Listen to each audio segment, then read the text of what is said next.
Hello दोस्तों, कैसे हैं आप सब। उम्मीद करता हूँ कि सब बढ़िया होंगे। दोस्तों, आज फिर से हाजिर हूँ एक नए वीडियो के साथ, जिसमें हम बात करेंगे एक ऐसे राज्य के बारे में जो कि भारत के 7 सिस्टर्स में से एक राज्य है। ये इस राज्य को भारत का सबसे शांत राज्य माना जाता है। यहाँ आपको जनजाति और आधुनिक जीवन शैली सम्मिलित रूप से देखने को मिलेंगे। भारत के सबसे शिक्षित राज्यों में से एक है ये। यहाँ वाइल्ड लाइफ इसको बहुत ही ज्यादा खूबसूरत बनाता है। क्या आप जानते हैं कि पश्चिम बंगाल के अलावा इसी राज्य के लोग भारत में सबसे ज्यादा मछली खाते हैं? जी हाँ, एक ऐसा राज्य जहाँ सारे धर्म के लोग बहुत ही भाईचारे के साथ रहते हैं। यहाँ का पहाड़ी को देखकर आपका मन खुश हो जाएगा भाई। इस राज्य को नदियों का घर भी कहा जाता है। दोस्तों, आज हम बात कर रहे हैं अपने देश के एक बेहद ही खूबसूरत राज्य त्रिपुरा के बारे में। तो तैयार हो जाइए आप इस खूबसूरत राज्य के सफर पर चलने के लिए।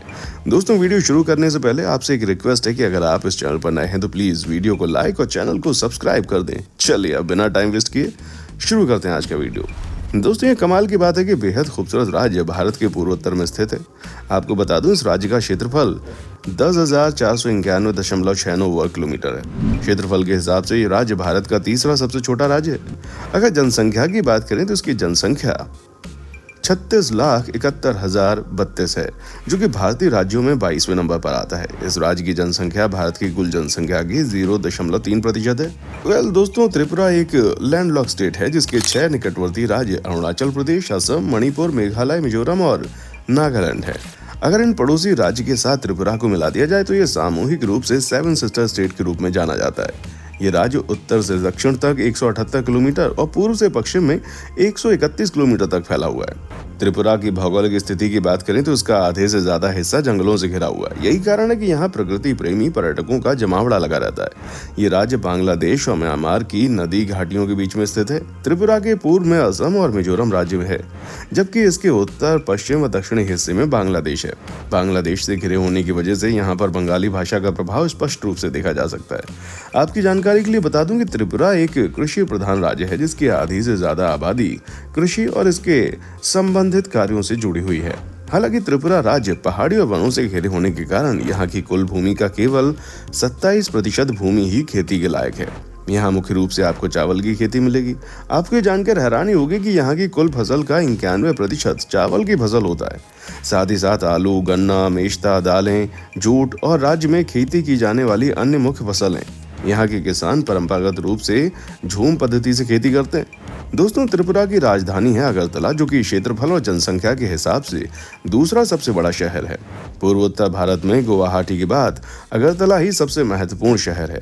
पर्यटन के दृष्टिकोण से ये एक ऐसा शहर है जहाँ मनोरंजन के तमाम साधन यहाँ पर उपलब्ध हैं। एडवेंचर के ढेरों विकल्प यहाँ पर मौजूद है। ये शहर सांस्कृतिक रूप से बहुत ही समृद्ध है। इस राज्य को नदियों का प्रदेश भी कहा जाता है। आपको जानकर हैरानी होगी कि इतने छोटे राज्य में कुल 10 नदियां बहती हैं। अगर आप देश के किसी अन्य भाग की नदी को देखकर ये सोचते हैं कि त्रिपुरा की नदी भी वैसी होगी, तो आप बिल्कुल गलत सोच रहे हैं। यहाँ की नदी बिल्कुल साफ और स्वच्छ होती है। इन नदियों में किसी भी तरह की कोई गंदगी आपको नहीं मिलेगी। खास करके इस राज्य की गोमती, बुरिमा, खोवाई, फेनी और मुहरी नदी की बात ही कुछ और है मेरे भाई। ये नदियाँ इतनी साफ हैं कि आपको यकीन करना मुश्किल हो जाएगा कि ये नदियाँ भारत की हैं। दोस्तों, अगर भाषा की बात की जाए तो त्रिपुरा में बंगाली और त्रिपुरी भाषा बोली जाती है। वहीं इसके अलावा त्रिपुरा में हिंदी भाषा समझने वालों की भी संख्या अच्छी खासी है, इसलिए थोड़ी बहुत हिंदी भी यहाँ पर बोल ली जाती है, समझ ली जाती है। लेकिन त्रिपुरा में आधिकारिक कामकाज की भाषा अंग्रेजी है।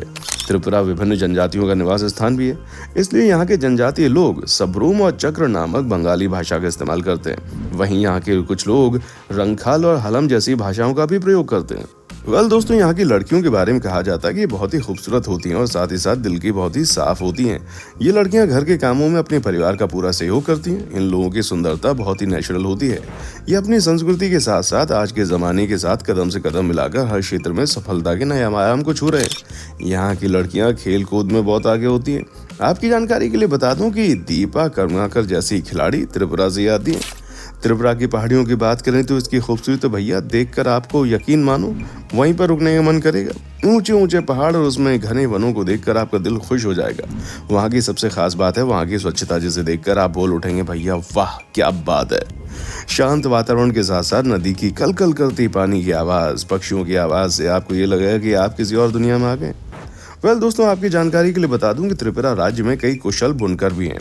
यहाँ की बुनाई की उत्कृष्टता आपको यहाँ के वेशभूषा में नजर आएगी। त्रिपुरा के लोगों का ड्रेस पैटर्न अन्य पूर्वोत्तर राज्यों के मुकाबले काफी अलग है। त्रिपुरा के पुरुषों की वेशभूषा की अगर बात करें तो इनकी वेशभूषा मुख्यतः दैनिक कार्यों को करने के लिए उपयुक्त होती है। यहाँ के पुरुष शॉल जैसी एक चादर पहनते हैं जिसे रिकुटू गमछा कहा जाता है। वहीं गर्मियों में काम करने और धूप से बचने के लिए लोग पगड़ी पहनते हैं। लेकिन आज त्रिपुरा के पुरुषों की वेशभूषा में पश्चिमी संस्कृति और अंतर्राष्ट्रीय शैली के शर्ट पैंट का प्रभाव देखा जा सकता है। अगर बात करें त्रिपुरा की महिलाओं की पोशाक की तो यहाँ महिलाओं के कपड़े कई टुकड़ों में बटे होते हैं। इन टुकड़ों को रिनाई नाम से जाना जाता है।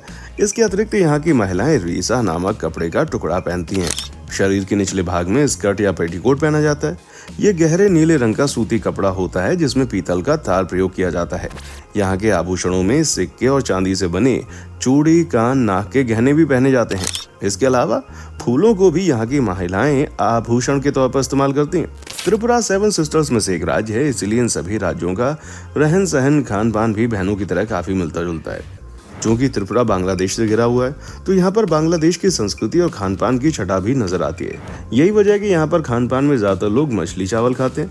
यहाँ के प्रमुख व्यंजन काफी सारे हैं, जैसे कि मोई बोराक, मॉसडेंग सेरमा, कोसाई, बववटी, गुडोक, चुआक, मोमो आदि प्रमुख हैं। अगर इस राज्य के इतिहास पर नजर डालें तो त्रिपुरा का इतिहास काफी समृद्ध है। इस राज्य की स्थापना 14वीं शताब्दी में की गई थी। इसकी स्थापना करने वाले व्यक्ति का नाम माणिक्य था, जो कि एक इंडो मंगोलियन आदिवासी मुखिया थे। साल 1808 में ब्रिटिश साम्राज्य का इस राज्य पर कब्जा हो गया। आगे जाकर 1956 में जब राज्यों का पुनर्गठन किया गया तब उस दौरान त्रिपुरा को केंद्र शासित प्रदेश बनाया गया। फिर 21 जनवरी 1972 में से भारत के राज्य का दर्जा दे दिया गया। त्रिपुरा में कई लोग पिछड़ी जनजातियों से संबंधित हैं। यहाँ पर करीब 19 जनजातियां निवास करती हैं जो अभी भी जंगलों में ही रहते हैं। यहाँ की जनजातियों में त्रिपुरी, चकमा, गारो, मणिपुरी, मिजो, रंग, कुकी और चाय आदि शामिल हैं। इसके अलावा यहाँ पर बंगाली हिंदू लोगों की अच्छी खासी जनसंख्या है।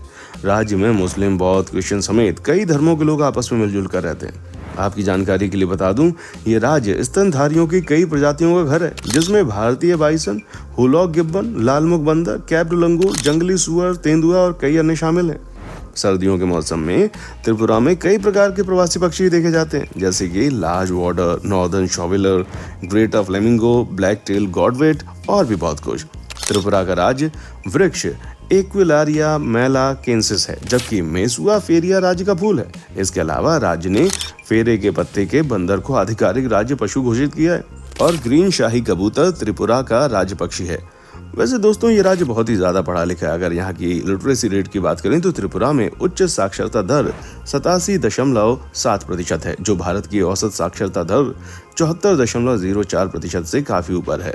केरल और मिजोरम के बाद त्रिपुरा भारत का तीसरा सबसे अधिक साक्षर राज्य है। आपकी जानकारी के लिए बता दूं कि 6 से 14 साल के बच्चों के लिए त्रिपुरा में पढ़ाई बिल्कुल मुफ्त है।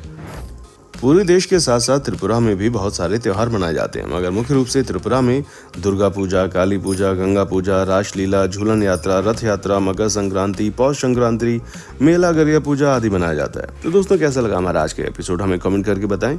हमें आपके कमेंट्स का इंतजार रहेगा। दोस्तों, उम्मीद करता हूँ कि आपको हमारा एपिसोड पसंद आया होगा। दोस्तों, अगर आप हमारे चैनल पर नए हैं तो प्लीज चैनल को लाइक, शेयर और सब्सक्राइब जरूर करें, क्योंकि हम आपके लिए रोज इस तरह के वीडियोज लाते रहते हैं। देखने के लिए शुक्रिया।